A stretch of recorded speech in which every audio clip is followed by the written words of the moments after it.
8절. 오늘은 다림줄과 킹덤 부흥에 대해서 나누겠습니다. 설교 주제가 뭐라고요? 다림줄과 킹덤 부흥. 두 번 더 합시다. 다림줄과 킹덤 부흥. 다림줄과 킹덤 부흥. 우리 같이 합독합니다. 또 내게 보이신 것이 이러하니라. 다림줄을 가지고 쌓은 담 곁에서 주께서 손에 다림줄을 잡고 서셨더니 여호와께서 내게 이르시되 아모스야 내가 무엇을 보느냐. 내가 대답하되 다림줄이니이다. 주께서 이르시되 내가 다림줄을 내 백성 이스라엘 가운데 두고 다시는 용서하지 아니하리니. 아멘. 우리 기도합니다. 아버지 하나님, 이 시간도 주의 말씀 앞에 우리가 겸손하게 머리를 숙입니다.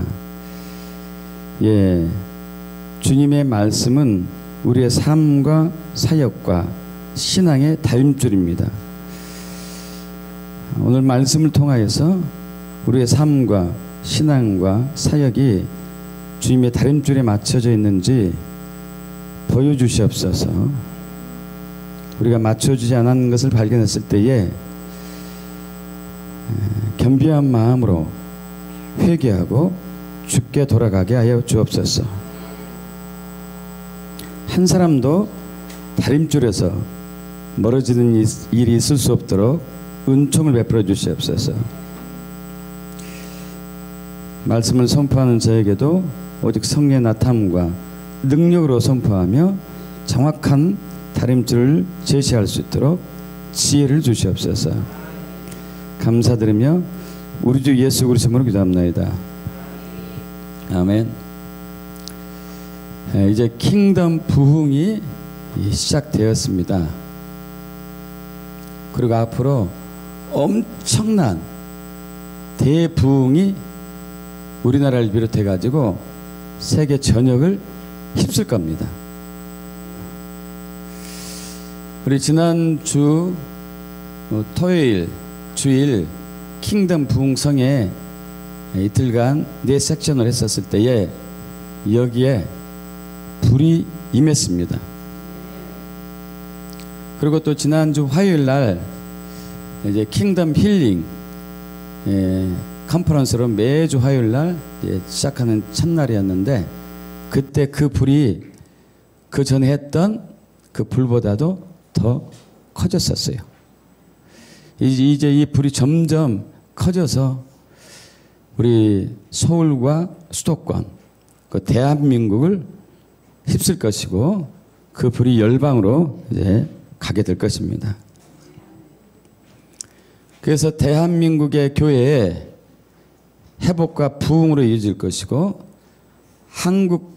대한민국의 변혁과 개혁, 그 데스티니와 부르심을 회복하는 굉장한 또 은혜의 시즌이 된 것이죠.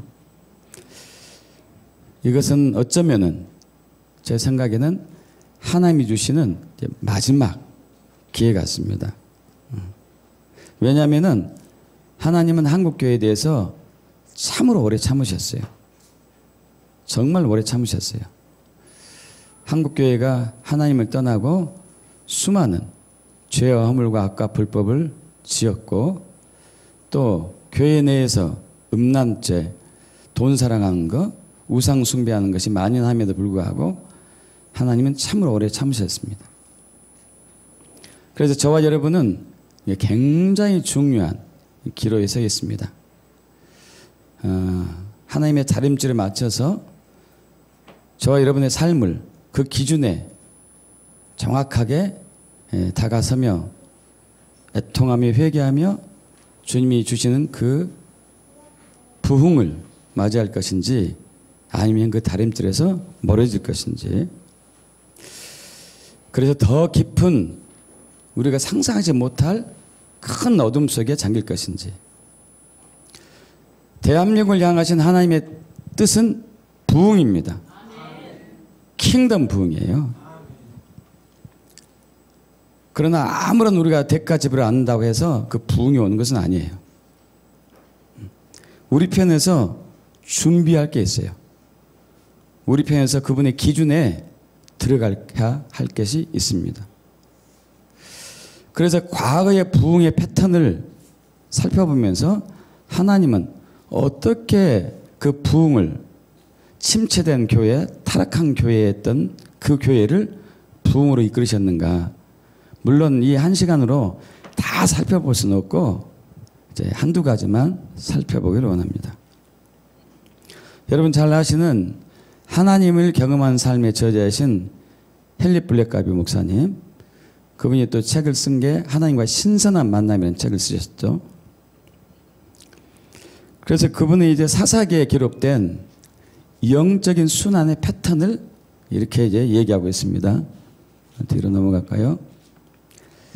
자, 첫 번째, 하나님의 백성이 처음에는 주님을 잘 섬깁니다. 처음에 거듭날 때 주님을 잘 섬기죠. 정말 은혜 받고 주님을 잘 섬기는 그 시대가, 그 시절이 있었었죠. 그런데 얼마 후면은 이건 인간의 본성 같아요. 주님을 떠나게 돼요. 주님을. 그러면 하나님께서는 주변의 대적, 사사기 시대에서는 모압, 암몬, 블레셋 이런 주변의 대적들을 통해 가지고 이스라엘들을 괴롭히셨어요. 지금 현재 우리가 그런 상황에 이르렀죠. 잘 아시다시피 현 정권, 주변 상황들 통해서 또 우리를 힘들게 하고 계시는 것이죠. 그러자면 하나님의 백성들이 하나님께 돌아가서 부르짖어요. 구원해달라고, 살려달라고, 불쌍히 해달라고. 그러면 하나님께서 불쌍히 계셔가지고 그들의 백성을 구원해 주십니다. 근데 이것이 계속 반복됐었어요. 사사들 때마다 기드온, 입다, 뭐 이런 삼손 이런 모든 사사 시대마다 이렇게 어려우면은 돌아갔다가 또 타락하고 또 주님이 치시면은 돌아갔다가 한참 있으면 또 타락하고 주님이 치시고 계속 이렇게 반복을 해왔었죠. 또 헨리 블랙가비 목사님 하나님 경험한 삶 7가지 과정을 또 통해서 부흥이 오는 여정을 우리가 아주 잘 설명을 해주고 있습니다. 뒤로 넘어갑니다. 앞으로. 자, 하나님이 우리 주변에서 일하십니다. 여러분 믿습니까? 저와 여러분 안에서도 일하지만은 우리 주변에서 항상 하나님이 일하셔요. 지금도 일하고 계세요. 지금도. 그래서 하나님은 하나님이 일을 하실 때 혼자 일을 하지 않으시고 그분의 백성들을 초청을 하세요. 우리를 동역자 삼으셨기 때문에 그분의 백성들을 초청을 해서 같이 하나님의 일을 하세요. 여기서 이제 문제가 따르죠. 하나님의 백성들이 하나님을 떠나 있는 거예요. 하나님을 버린 거죠. 인간의 본성상 아까 말씀드린 것처럼 저와 여러분은 항상 하나님을 떠나서 세상으로 가려는 내 자신을 위해서 살려고 하는 강력한 욕구들이 항상 있어요. 이건 어느 누구도 부인할 수가 없습니다. 이렇게 하나님을 떠나고 삶의 목적이 자기 자신을 위해서 살게 되면은 하나님은 그 백성을 징계하십니다. 말씀드린 대로 지금 현재 하나님은 대한민국을 징계하고 계신 중에 있어요. 믿으십니까? 흔드시는 것이죠. 그러면은 하나님의 백성들이 하나님께 부르짖어요. 살려달라고, 구원해달라고, 불쌍히 여겨달라고. 그렇게 되면 하나님께서는 그 백성들에게 하나님의 다림줄을 제시하세요. 다림줄. 여기서 굉장히 중요한 부분이 이제 결정이 됩니다. 제가 자꾸 반복돼서 말씀드린 부분이 이 부분이에요. 하나님의 다림줄에 나를 비춰봐 가지고 내가 그 다림줄에 미치지 못했을 때 반응 2가지. 하나는 철저하게 회개하고 겸비한 마음으로 엎드리며 기도하고 그분의 얼굴을 구하는 그 사람이 될 것인지, 아니면은 나 이 정도면 괜찮은데 뭐 도대체 뭐가 나에게 문제라는 얘기인가 하고 그 자리에 있든지. 이때 이제 회개와 심판이 결정되죠. 그래서 철저하게 자신의 죄를 회개하고 엎드리며 주님의 얼굴을 구하는 이 거룩한 죄 백성들 통해서 마지막으로 하나님은 부흥을 일으키십니다. 이것이 바로 헨리 블리카이 목사님이 하나님을 경험한 삶에서 쓴 하나님의 을 경험할 수 있는 7가지 그 여정을 우리에게 아주 잘 제시하고 있는 것이죠. 자, 다림줄은 뭐죠, 여러분? 잘 아시죠? 건물을 지을 때 앞으로 넘어갑니다. 이렇게 생긴 거죠. 그 건물이 수직으로 올라갈 수 있게.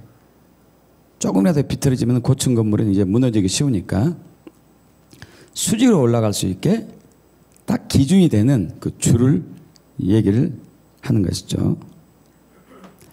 그래서 주님은 우리 삶의 신앙의 사역의 다림줄을 제시하셔요. 지금 바로 그 시즌이에요. 저와 여러분에게 다림줄이 내려왔어요. 다림줄이. 오늘 말씀도 다림줄이에요.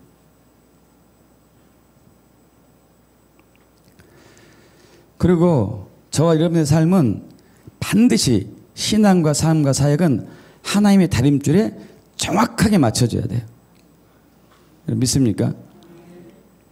앞에 참 맨 서두에 우리 오늘 본 말씀 다시 한번 보시죠. 맨 앞으로 갑니다.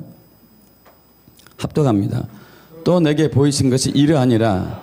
다림줄을 가지고 쌓은 담 곁에 주께서 손에 다림줄을 잡고 서셨더니 여호와께서 내게 이르시되 아모스야 내가 무엇을 보느냐. 내가 대답하되 다림줄이니이다.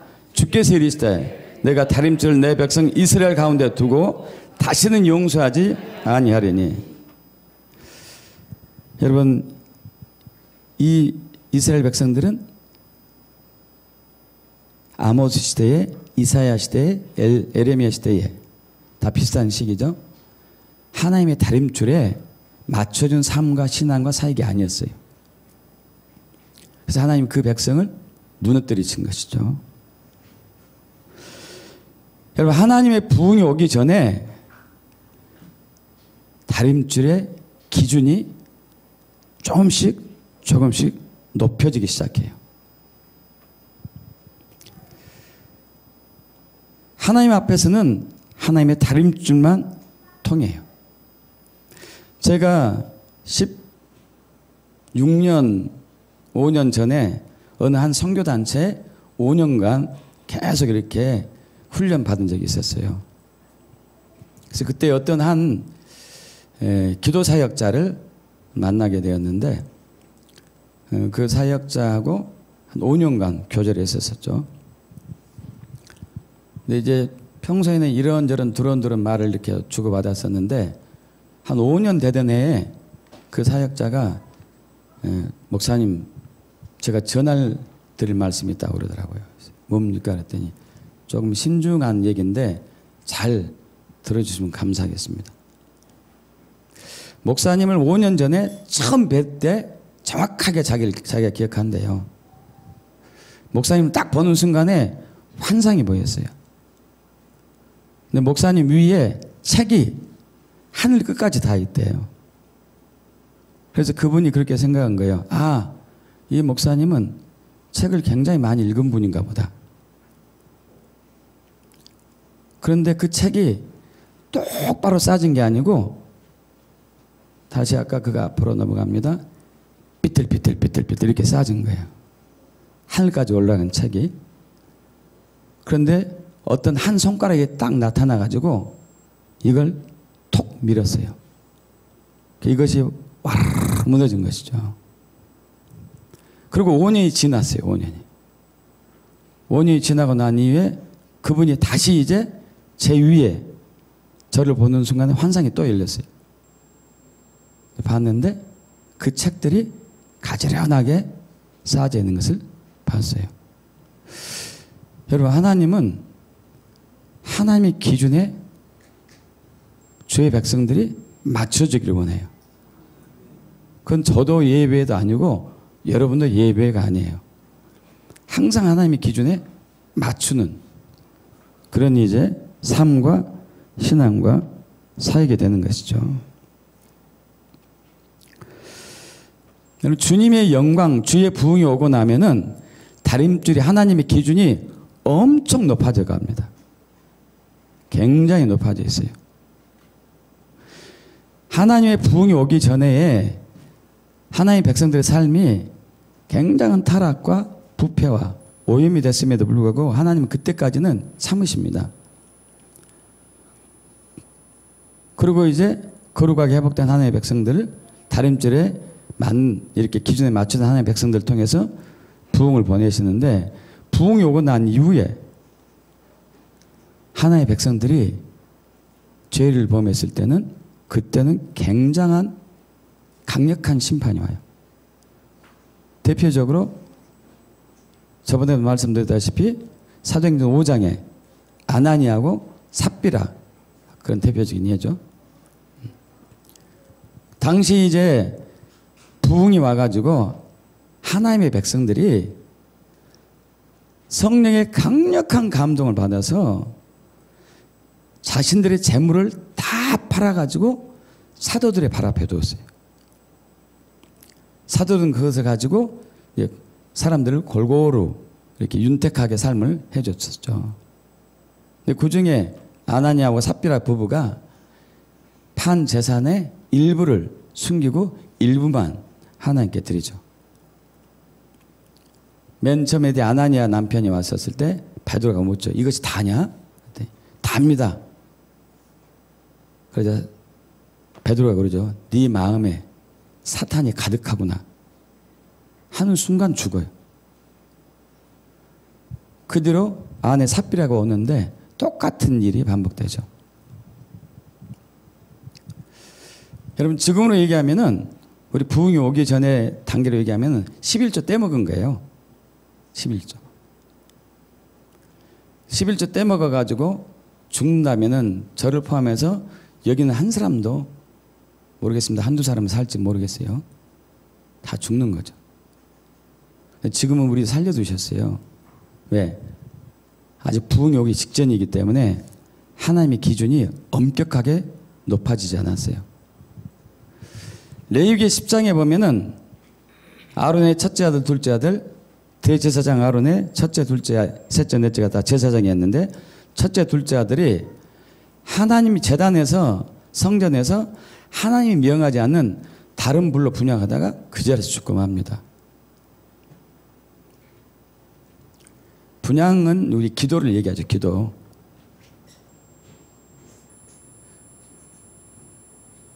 여러분, 앞으로 이제 육적인 기도를 될 수 있는 자제해야 될 건데 한마디로 육적인 기도하다가 죽어버린 거예요. 그건 너무하지 않을까요? 우리는 수도 없이 육적인 기도 해왔는데 왜 그들이 그런 기도로 그런 분야를 했기 때문에 죽었는가? 그것은 출애굽기에서 그들이 하나님의 영광을 봤었어요. 한번 보겠습니다. 앞으로 가요. 여기 없네. 여기 제가 그걸 안 했나요? 자, 여러분, 출애굽기 24장 9절. 다시 뒤로 넘어가요. 뒤로. 예, 출애굽기 24장 9절에서 11절 봅니다.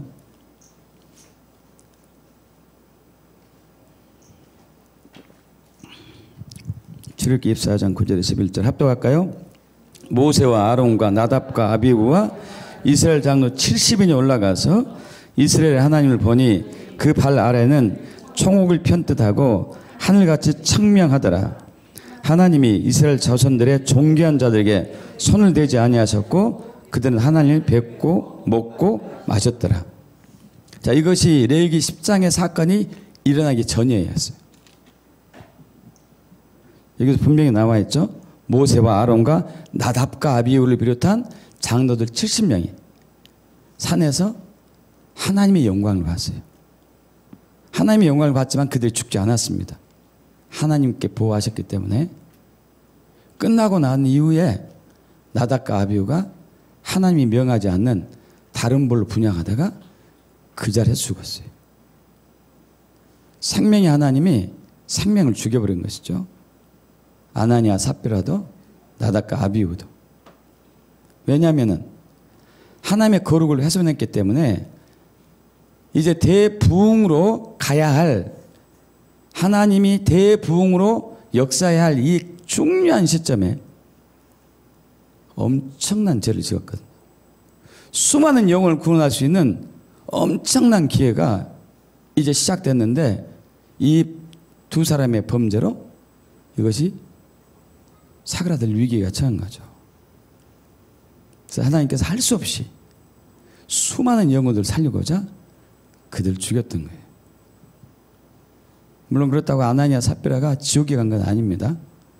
다만 부르심과 데스티니를 성취하지 못하고 죽었기 때문에 하나님 앞에 가서 거기에 대한 또 책망은 있겠죠. 하나님께서는 하나님의 다림줄에 맞춰준 백성과 교회를 통해서 부흥을 일으키십니다. 이건 어느 때고 예배가 없어요. 반드시 다림줄에 맞춰줘야 돼. 반드시.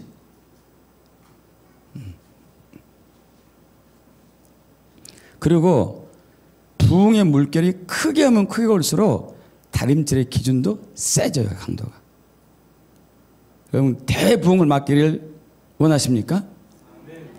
여러분 스스로를 엄격하게 하나님의 기준에 맞추셔야 돼요. 그렇지 않으면 그 부흥은 맞이할 수는 없어요.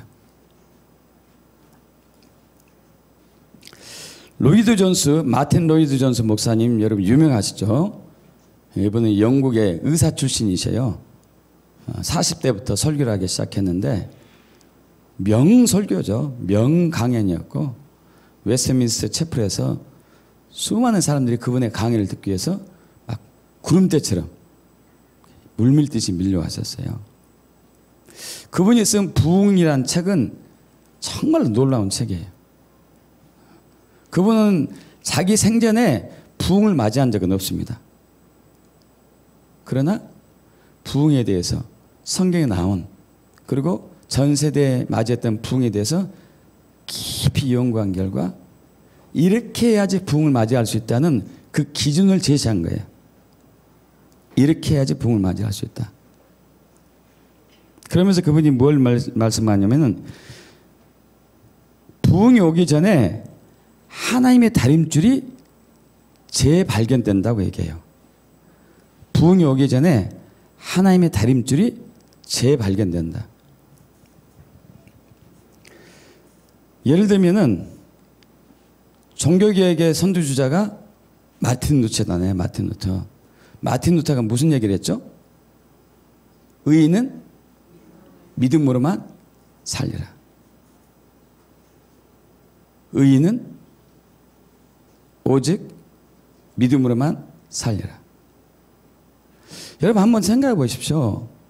마틴 루터 시절 때 혹은 그 전 세대에 수많은 성경학자들과 신학자들과 또 사역자들, 사제들 이런 목사들이 있었을 텐데 그 말씀의 의미를 몰랐을까요?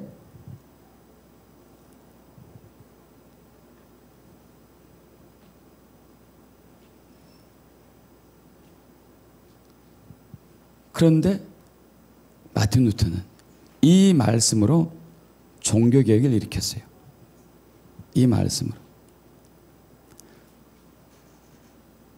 여러분, 의인은 믿음으로 살리라.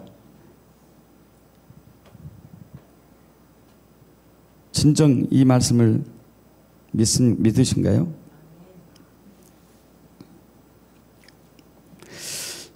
여러분, 감리교의 창시자가 우리가 전에 감리교 다녔죠? 감리교의 창시자가 존 웨슬리예요. 존 웨슬리. 이분의 아버님은 성공의 사제, 즉 목사님이세요.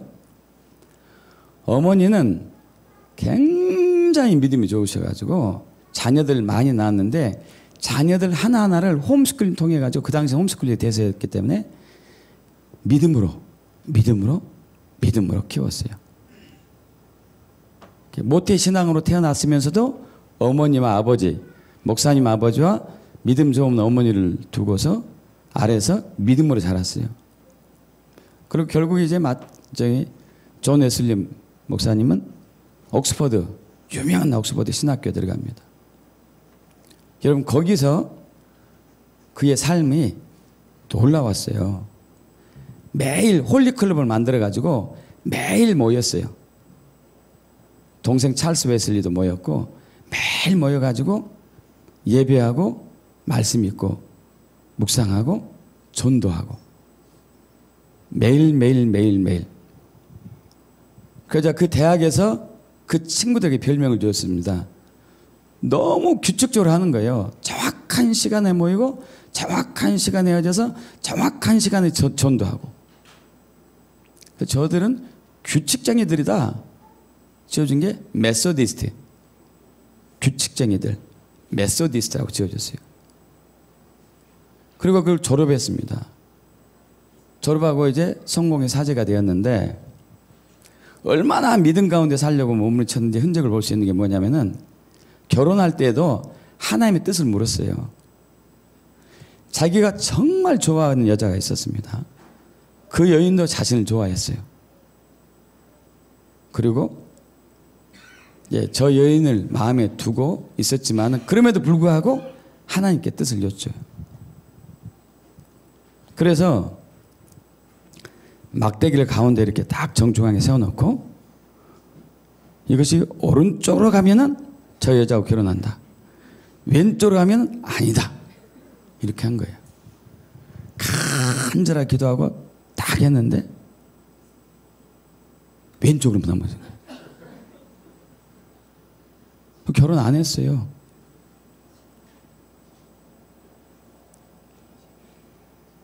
여러분은 그 마틴 로이드 존스에 비하면 믿음이 어떻습니까?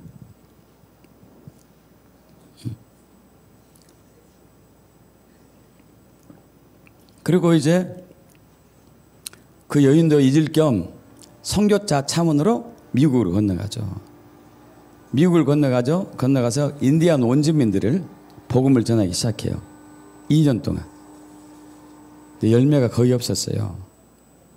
그래서 너무 실망하면서 다시 돌아가야 되겠다 하고 배를 타고 영국으로 돌아갑니다. 그 당시에는 항해 거리가 많이 걸렸죠. 왜냐하면 이제 배가 지금처럼 이제 빨리 달리거나 큰 배는 아니었기 때문에 어쨌든 가던 중앙에 엄청난 폭풍을 만나요. 배가 뒤집어지려고 하는 순간 사람들이 아비규환에 빠졌습니다. 공포와 두려움과 막 무질서. 마틴 존 웨슬리 그분도 마찬가지였어요. 너무 두려웠어요. 여기서 끝나구나. 내 인생. 나는 없구나 이제. 너무 두려워서 막 덜덜덜 떠고 했는데 어디선가 그 폭풍의 소리를 듣고 찬송가 소리가 들리는 거예요. 그래서 어디서 찬송이 들리지? 하고 이제 막 떨리는 마음, 공포처럼 그 마음을 붙잡고 가는데 가판 한복판에서 한 교인들이 모여서 예배하고 있었어요. 주님을 찬양하고 있었어요. 찬양. 그걸 보고 웨슬리가 충격받아요. 저들은 도대체 어떤 믿음의 소유자인가? 죽음 앞에서 한 점 흔들림 없이 하나님을 저렇게 밝고 빛난 얼굴로 예배할 수가 있는 것인가? 저들은 죽음이 두렵지 않는가? 그리고 배는 영국으로 이제 귀향했는데 그때부터 고민에 빠집니다. 내가 믿음이 있는가? 내가 믿음이 있는가? 너무 고민에 빠져요. 너무 고민에 빠진 나머지 설교하는 것을 멈춰요. 왜? 자기가 믿음이 없는 것 같아요. 강대상에서 목사가, 믿음 없는 목사가 어떻게 설교하겠냐 이거예요. 이것을 알게 된 독일인 친구 벨러라는 사람이 있습니다. 벨러가 와가지고 왜 그러냐, 왜 설교단에도 안 쓴다면서 무슨 일이냐 그랬더니 나 믿음이 없는 것 같아. 믿음이 없는 것 같은 게 아니고 믿음이 없어. 믿음 없는 사람이 어떻게 강대상에서 말씀을 전하냐. 독일인 친구가 하는 조언이 있었어요. 그래? 그럼 네가 믿음에 대한 설교만 해봐라. 언젠가 믿음이 또 다시 돌아올지 모르겠다. 아니야. 그런 거하고 다른 것 같아. 하면서 그의 일기가 있어요. 일기. 나는 구원받지 못했다. 웨슬리 믿음이 얼마나 열심인데 일기에 이렇게 썼을까요, 여러분? 나는 구원받지 못했다. 가로 열고 난 지금 제정신이다. 그렇게 고민하고 고민에 빠집니다. 그러다가 한 번은 올더스게이트란 거리를 지나가죠. 그것이 이제 감리교의 시작입니다. 1738년 5월 24일 올더스게이트 거리를 걸어가는데 한 교회가 있었어요. 모라비안 교. 그리고 저기 그때 배에서 폭풍 속에서 기도하던 사람들이 모라비안 교도들이었습니다. 모라비안 교인들이었죠. 자그마한 모라비안 교회에 그 문을 열고 예배하는데 한 성도가 마틴 루터의 서문을 읽었어요. 의인은 믿음으로 말미암아 살리라. 이 말씀을 딱 듣는 순간에 갑자기 마음이 신기한 반응이 왔어요. 그 말씀이 마음속에 확 들어와요. 그러면서 이분이 진짜 회심을 해요. 진짜로. 그러면서 너무 기쁜 거예요. 너무 감사하고. 그러면서 일기를 씁니다. 나는 이제 진정으로 구원받았음을 확실히 믿는다. 그러면서 또 그 밑에 줄을 달아요. 그런데 이 시대에 믿는 사람들이 별로 없는 것 같다. 여러분들은 어떠세요? 진짜 예수를 믿는가요? 진짜로? 여러분, 믿음은 무엇일까요? 뭐가 믿음이죠?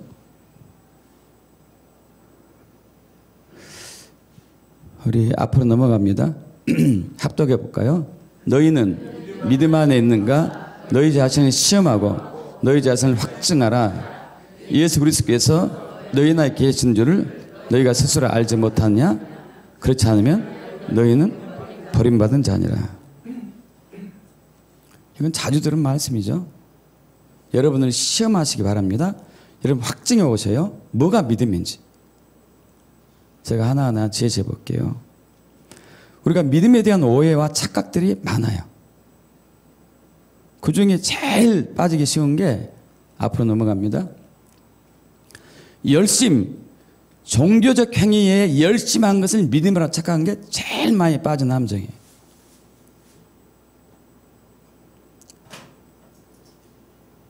교회에서 어떤 성도가 정말 주방에서 열심히 봉사하고 헌신합니다. 그런 분은 가끔 있잖아요. 어떤 분은 그분 보고 은혜 받네. 저 믿음이 대단하구나. 나도 저렇게 해봐야지. 나도 저런 믿음을 본받아야지. 여러분, 우리 종교적인 행위에 종교적인 열심이 믿음이라고 한다면은 바리새인들은 예수님께 엄청난 칭찬을 받았어야 했어요. 저들의 종교적인 열심은 저와 여러분이 도저히 못 따라가요. 1000분의 1도 안 돼요. 1000분의 1.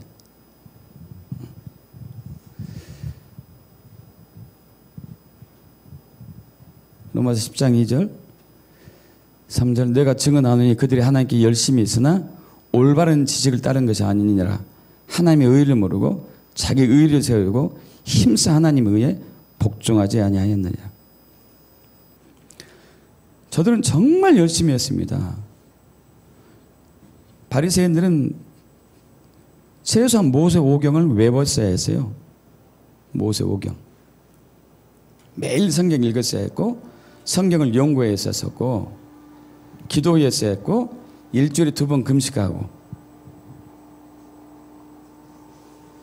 여러분 지금 일주일에 2번 금식하는 목사님 찾기도 힘들어요.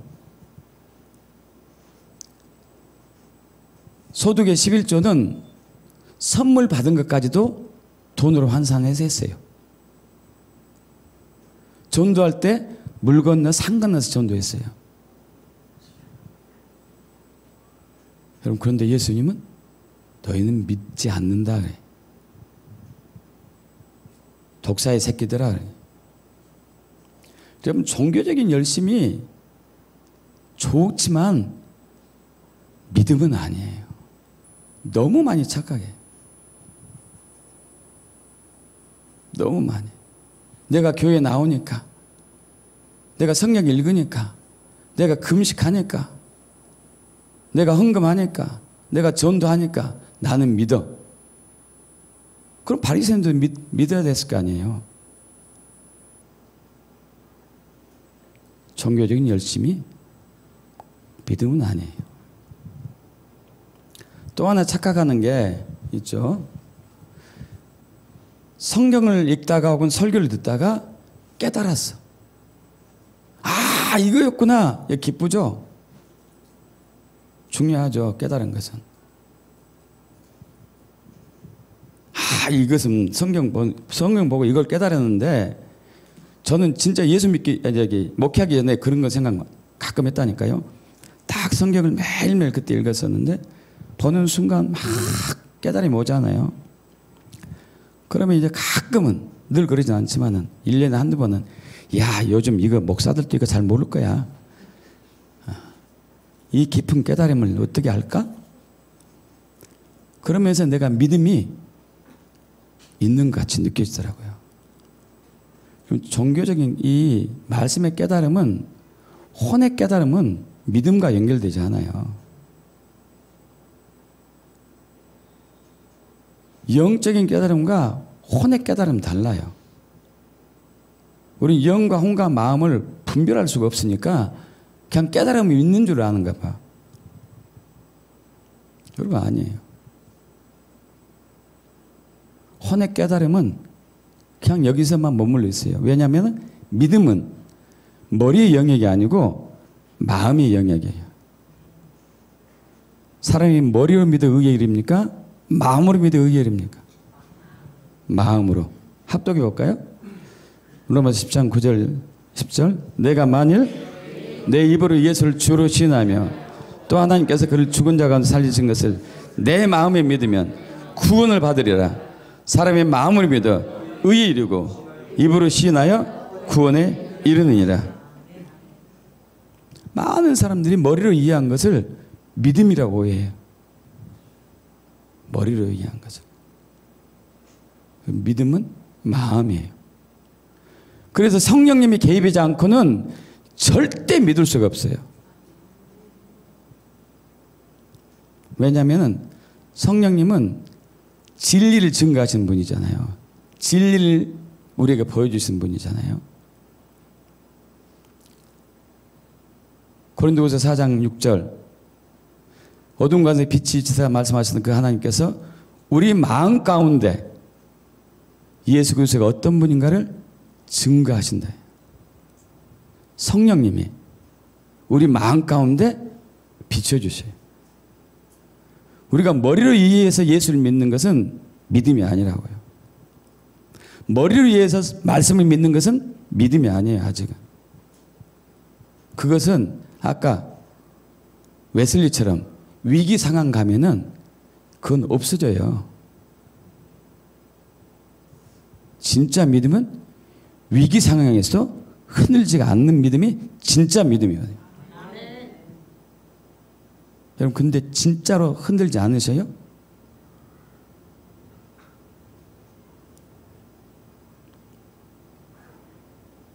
믿음은 마음이에요. 마음. 머리가 아니라고요. 내가 종교적인 지식을 알고 성경을 알고 설교를 이해한다 해서 내가 믿음이 있어? 아니요.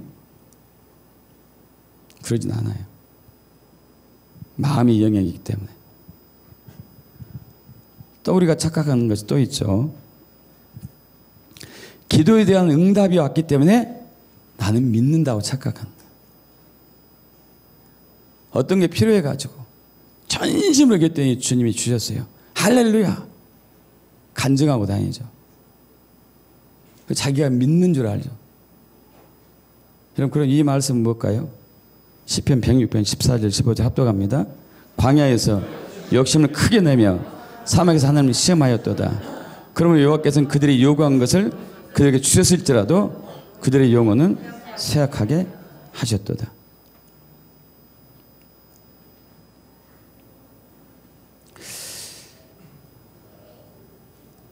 여러분 힘들고 어려울 때 기도 많이 하시죠? 재정적인 거, 질병적인 거, 어려운 문제 닥칠 때 응답이 없을 때 감사하죠. 당연히 감사해야죠. 그것 때문에 여러분이 믿는 것은 아니에요. 믿음이 믿는 것은 아니라고요.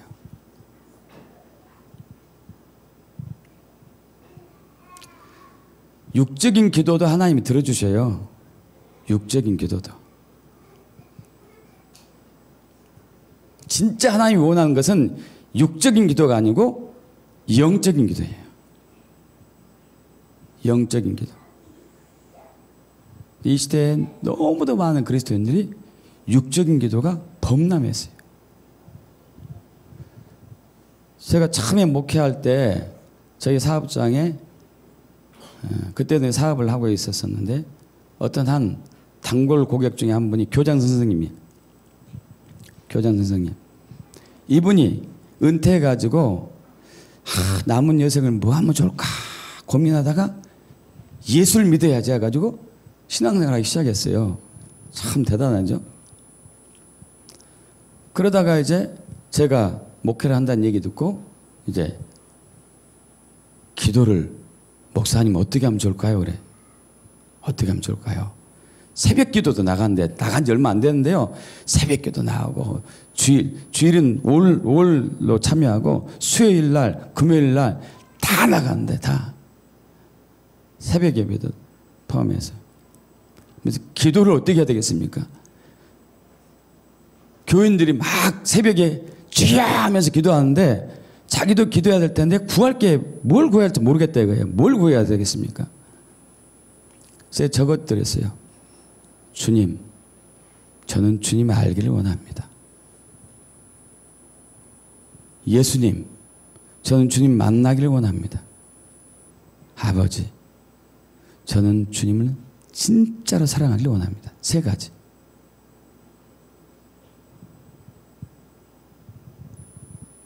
그분이 하는 얘기가 무슨 얘기냐? 목사님, 딸랑 세 가지만 구하면 되나요? 왜요? 아니 새벽에 우리 새벽 성도가 500명이 되는데 다 기도하는 게 이거 대주세요, 저거 대주세요, 요거 해주세요 이렇게 해가지고 종일 그 기도만 하던데 이렇게 기도한 것은 못 봤어요. 여러분 우리의 육적인 기도가 응답받았다 해서 믿음이 있는 건 아니에요. 또 우리가 착각하는 게 또 있어요. 은사에 대한. 로마서 11장 29절 하나님의 은사와 부르시면은 후회하심이 없느니라. 나더러 로마서 7장 21절이야 나더러 주여 주여 한 자마다 다 천국에 들어갈 것이 아니요 다만 하늘에 계신 내 아버지 뜻대로 향한 자리 들어가리라. 그날에 많은 사람이 나더러 주여 주여 우리가 주의 이름을 선지자 노릇하며 주의 이름을 귀신을 쫓아내며 주의 이름으로 많은 권능을 행하지 아니하였나이까 하리니 그때에 내가 그들에게 밝히 말하되 내가 너희를 도무지 알지 못하니 불법을 행하는 자들, 불법이라는 얘기는 불순종하는 자들이 내게서 떠나가라 하리라. 우리가 제일 많이 착각하는 것 중 하나가 은사가 나타났기 때문에 예언도 하고 축사도 하고 치유도 하고 환상도 열리고 믿음이 있어요. 그런 사람도 쫓아다니죠. 저 사람 대단한 믿음이야. 왜? 막 계시가 열렸고 은사가 대단해. 믿음이 좋은 사람이야. 기도받아. 여러분 아니에요. 그렇다면 이 사람이 왜 구원 못 받았습니까? 난 너 모르겠는데? 넌 누구냐? 난 너 몰라.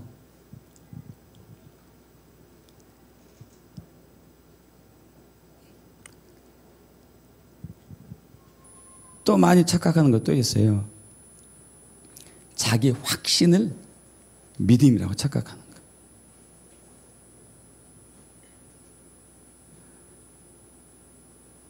어떤 분이 이제 이거 있잖아요. 내가 어떤 것이 딱 소원이 있는데 좋아. 이제 100일 새벽제단 쌀 거야. 하루도 안 빠지고 쌌어요. 딱 100일 되니까 어떤 마음이 들까요? 확신이야. 어떤 기도 제목을 두고 10일 동안 금식해요. 10일을 진짜 넘겼어요. 어떤 마음이 들어요? 확신. 그 확신이 믿음은 아니에요. 자기 확신이. 그럼 도대체 믿음이 뭘까요? 도대체 믿음이 뭐죠? 그렇게 열심히 해도 믿음이 아니라면, 은사가 나타나도 믿음이 아니라면,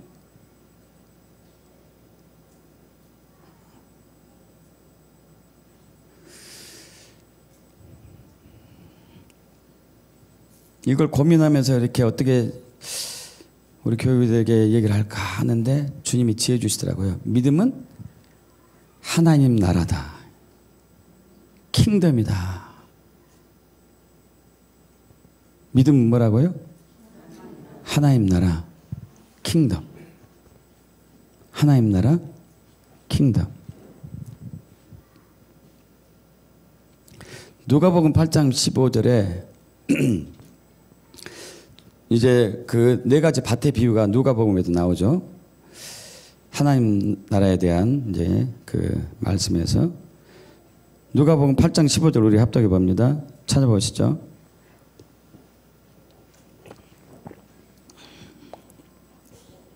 누가복음 8장 15절. 자, 여러분이 천천히 한 목소리로 합독합니다. 좋은 땅에 있다는 것은 착하고 좋은 마음으로 말씀을 듣고 지키어 인내로 결실하는 자니라. 그럼 믿음은요, 결과로서 나타나야 되는데 열매가 있어야 돼요. 다시 얘기해서 이 열매는 하나님께서 그 사람을 향하신 부르심의 가운데 열매를 얘기해요.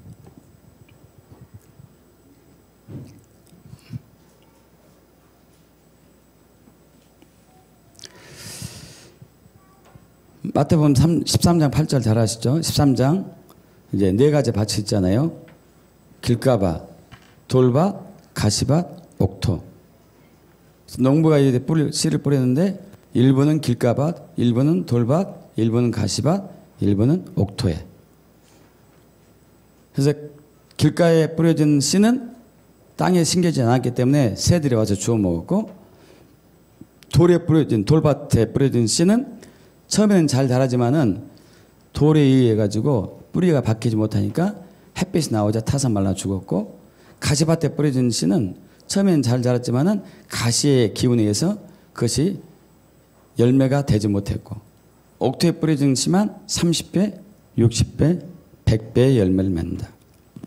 여러분 이번에 팀 수양관에서 2주간 훈련 받았던 사람들은 이제 죄인과 리차드 우리 목사님이 각각 설교한 내용 중에 전 누가 했는지 기억이 안 나요. 자문리드 목사님 부인 얘기 들으셨을 거예요. 기억나시나 몰라요. 자문리드 목사님과 이제 돌아가신 첫째 부인과 그 사역 팀들이 계속 전심으로 매일매일 기도했습니다. 매일 기도하고 있는데 그러면서 이제 사역을 여기저기 다니고 있었었죠. 하나님께서 어느 날 자문리드 목사님 부부에게 말씀하셨어요. 너희 중에 회개할 사람이 있다. 꼭 회개해야 된다. 그렇지 않으면 내가 그를 데려갈 거다. 그래가지고 성도들이 막 이제 회개했습니다. 회개했어요. 막 회개했어요. 그리고 또 이제 모여서 이렇게 딱 하는데 아직도 회개가 안 한 사람이 있다. 또 회개했어요. 며칠 후에 사모님이 돌아가셨어요. 갑자기.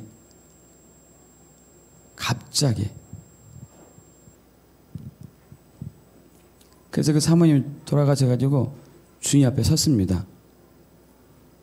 주님 앞에 섰는데 예수님이 그러셨어요.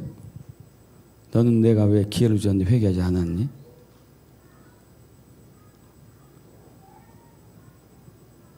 그리고 나에게 열매를 내놔라. 열매를. 네가 나에게 줄 열매가 뭐냐? 내가 너에게 많은 것을 부어줬는데 열매가 뭐냐? 대답을 할 수가 없었어요. 그 자리에서 지옥으로 들어갔어요. 지옥으로. 끔찍하죠. 지옥에서 회개합니다. 거기 가서 주여 제가 진짜 잘못했습니다. 저를 용서해 주셔서 막 울부짖는데 자기 이제 남편과 성도들이 자기를 위해서 막 기도하는 소리가 들려왔어요. 지옥에. 한참 그러는데 자기가 다시 예수님 앞에 와 섰어요. 예수님 앞에. 이제 너에게 마지막 기회를 한 번 더 준다. 네가 다시 나한테 올 때는 반드시 열매를 가져갈 것이다. 그리고 깨어났어요. 그 이후로 몇 년을 더 사셨습니다. 몇 년 사시고 이제 돌아가셨는데 여러분 열매 뭡니에요? 여러분 믿음이 있다고 하면은 열매가 있어야 돼요. 어떤 열매가 있죠?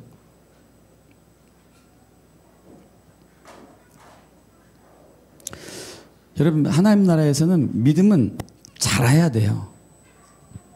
여러분 아시잖아요. 마태복음 13장 31절에서 33절 합독합니다.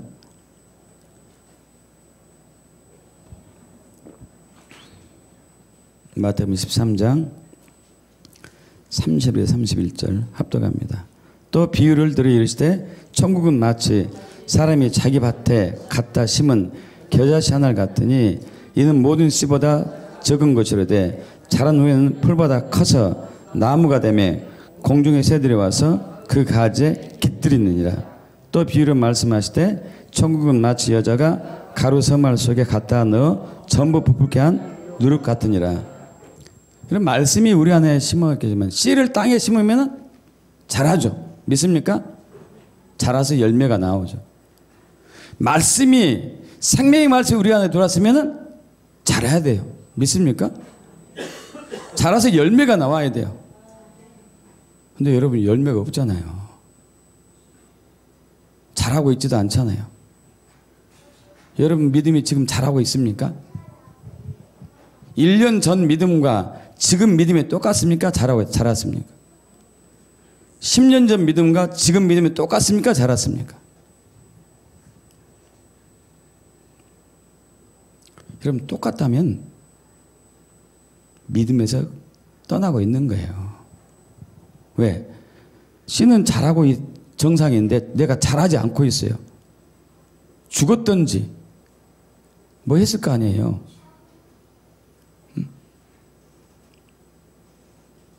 믿음이 어제보다 지난주보다 오늘 더 잘했는가요? 똑같은가요?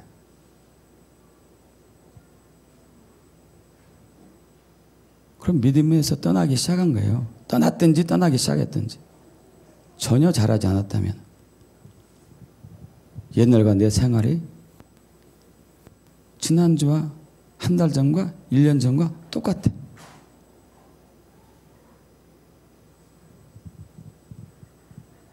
믿음이 없든지 떠나고 있는 중에.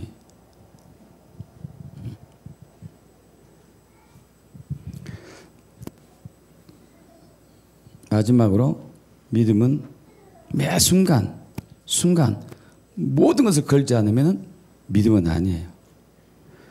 마태복음 13장 44절, 48절, 46절 합독합니다.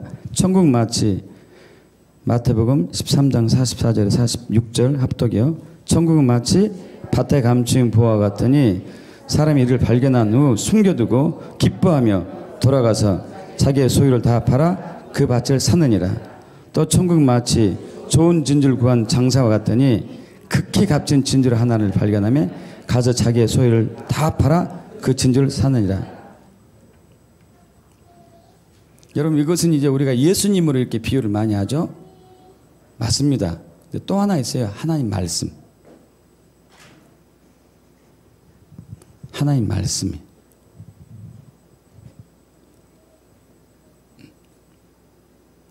자, 여호수아에게 하나님의 명령이 떨어졌어요. 가나안 성 입성을 앞두고 있는 여호수아가 요단강을 바라보고 있는 여호수아에게 하나님의 말씀이 떨어졌습니다. 여호수아야, 이제 네가 제사장들에게 법궤를 매게 하고 그리고 요단강에 들어가라. 요단강에 들어가면은 요단강이 갈라질 것이고 이제 40년 전 모세와 이스라엘 백성들이 1세대가 홍해바다를 건널 것처럼 너희도 건널 것이다. 한번 상상해 보세요. 그 당시 요즘 요단강은 굉장히 폭이 좁아졌는데 옛날에 요단강은 한강보다 더 넓었어요. 엄청 넓었습니다. 지금 막 물이 수위가 낮아져서 뭐 냇가처럼 이렇게 작아졌어요. 옛날에는 안 그랬어요. 그리고 당시 가나안 땅에 도착했을 때 그때 그 요단강 이스라엘 백성들이 가나안 땅에 입성하기 그 시즌에 그때는요 헐몬산에서 눈이 녹아가지고 수위가 굉장히 높아요. 굉장히 높은 시기예요. 그냥 무릎 정도, 가슴 정도 정도가 아니고 머리 길이를 훨씬 높아요. 한번 생각해 보셔봐요. 여러분은 어떻게 반응하실까요? 그렇게 말씀하셨어요. 언약궤를 메고 들어가라. 만약에 안 갈라지면 어떻게 되죠? 법궤가 없어요. 법궤가. 제사장 죽는 것은 고사하고 법궤가 사라져요. 법궤가. 여러분, 여호수아는 자기의 모든 걸 걸었어요. 거기에. 내 모든 걸 걸었다고요.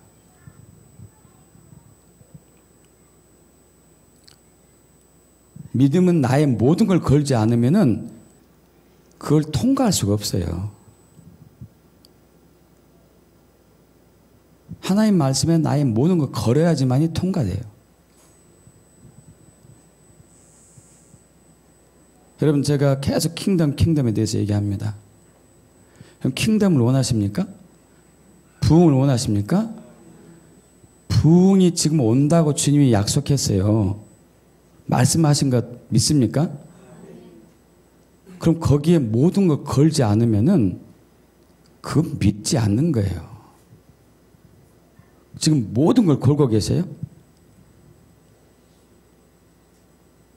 이 부흥이 오지 않고는 우리나라에 엄청난 재앙이 임할 것이고 교회가 사라질 것이고 깊은 어둠에 30년에 70년 빠져들 것이고 더 이상 소망이 없는 이 비극적인 위기 속에서 반드시 부흥이 와서 한국 교회를 회개시키고 회복하고 부흥해가지고 대한민국의 대세냐 정체성이 회복되어서 변혁이 일어나서 이제 국가적인 부르심 앞에 부흥을 맞이해요. 이 부흥이 열방에까지 뻗어나가서 주님 오신 그 대로를 준비하는 주의 엄한 명령, 그 말씀 앞에 여러분 모든 걸 보고 계시냐고요. 모든 걸 거십니까? 모든 걸 걸지 않고 있다면 여러분 믿지 않는 거예요.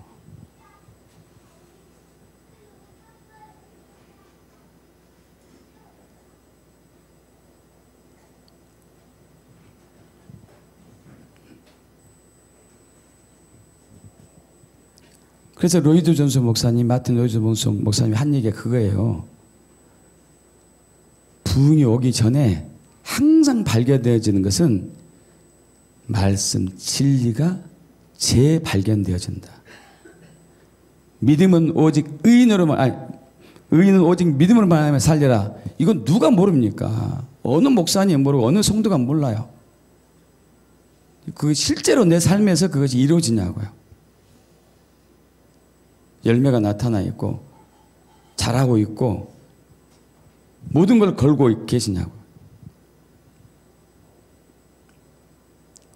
그렇지 않으면 믿지 않는 거예요. 우리는 믿음에 대한 착각과 오해를 너무 많이 해요. 나의 종교적인 열심, 은사, 깨달음, 기도 응답, 확신. 여러분 이건 다 혼적인 부분이라니까요. 나쁜 것은 아니지만 혼의 끝인 거예요.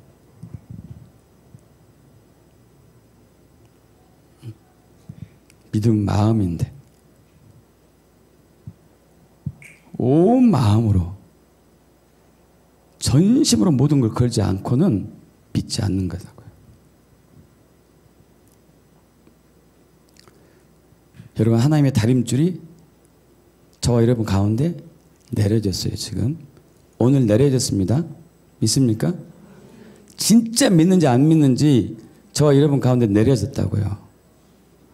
이 기준에 합당하지 않으면 철저하게 회개하고 엎드리고 애통하며 주님께 돌아와서 주님의 기준에 나를 맞춰달라고 부르짖으며 기도하셔야 돼. 그런 사람에게 하나님은 부흥을 주실 거예요. 그 사람을 통해서 한국교회를 변혁시키고 대한민국의 부르심을 회복할 거예요.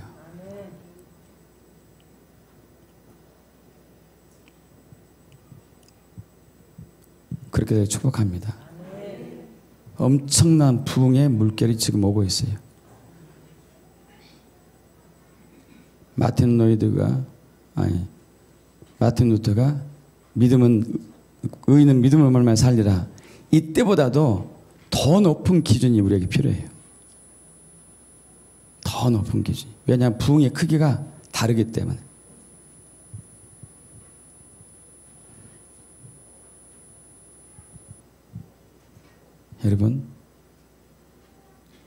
여러분 자신을 시험해 보십시오.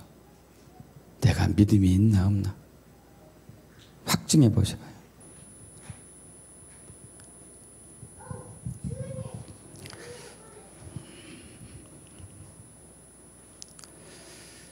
우리 기도할까요?